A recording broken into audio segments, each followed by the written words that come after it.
Just miss இல்லைன்னா தாவங்கட்ட dance ஆடி இருக்கும். பாகுபலி படத்துல பார்த்த சேம் அதே மாடு. இந்த பிளேஸ்ல கிட்டத்தட்ட 600க்கும் மேற்பட்ட பனை மரங்களும் 140 பசுக்களும் இங்க இருக்கு. இந்த அழகான குடில் எப்படி இருக்குன்னு பாருங்க.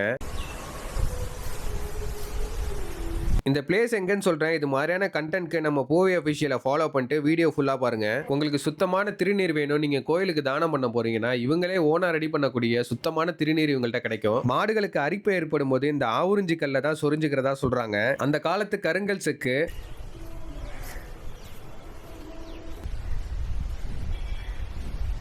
கோசாலையில் 11 வகையான ஹோமங்கள் இன்றைக்கி நல்லா நடந்தது.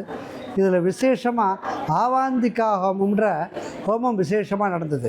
இப்படி ஒரு அற்புதமான ஹோமத்தில் கலந்துக்கிட்டதில் ரொம்ப சந்தோஷம். இந்த பிளேஸுக்கு நீங்கள் போனீங்கன்னா கண்டிப்பாக மன அமைதியும் நிம்மதியும் உங்களால் உணர முடியும். நம்ம திருவாரூர் மாவட்டத்திலே பெரிய கோசாலைனா இதுதான். நம்ம எரவஞ்சேரி பக்கத்தில் திருவிழிமிலைங்கிற ஒரு அற்புதமான கிராமத்தில் தான் இந்த கோசாலையானது இருக்குது. கண்டிப்பாக ஃபேமிலியோட விசிட் பண்ணி பாருங்கள். இதுக்கு முன்னாடி இங்கே வந்திருக்கீங்களா அப்படிங்கிறத மறக்காமல் கமெண்ட் பண்ணிட்டு போங்க.